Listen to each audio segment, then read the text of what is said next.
Hi guys, so wait lang, mag-alcohol lang tayo guys. Kasi kain ako. Nakain ako ng ewan ko. I don't know guys. So ayun guys. Balik ko lang ito. So ayun guys, kasama ko din pala yung kapatid ko. Ito siya guys. Ito ka. Huwag mo na makita yan. Huwag mo na i-reveal yan. So ito na lang guys. Pa-alcoholin ko na lang siya guys kasi ang baho ng ano niya, hand niya.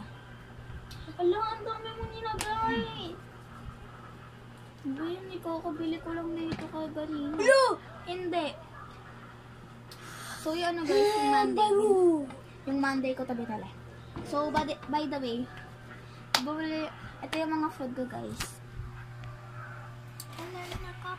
Kinatong sahur. Ayan ano guys, ayan. Interesting. Ay, nalaglag siya te. Nalaglag talaga siya. Pero Ano po, okay Ten? lang yan. So, ilagay ko lang dito yung donut ko guys. Pinagat ko na yan guys. Pinagat ko na siya. 5, Baka alam nyo. 10, 15, 20. Huwag na maingay dyan. Huwag na mag-alalan dyan. Hindi.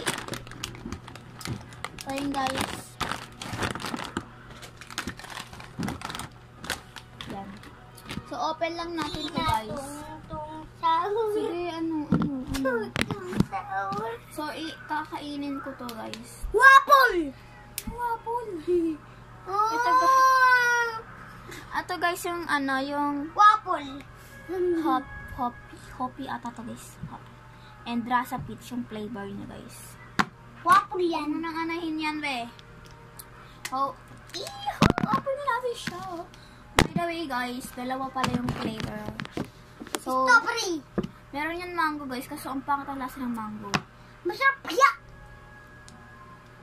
Oh, guys, pangit yun talaga, guys. Masarap dun. So, pipiliin ko lang, guys, kung ano yung... In. Unang bubuksan.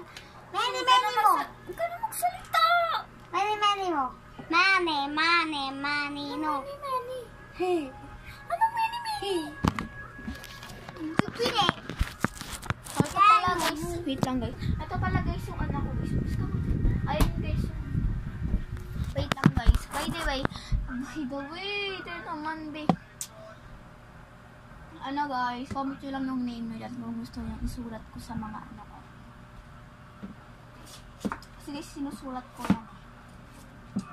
So, basta, comment nyo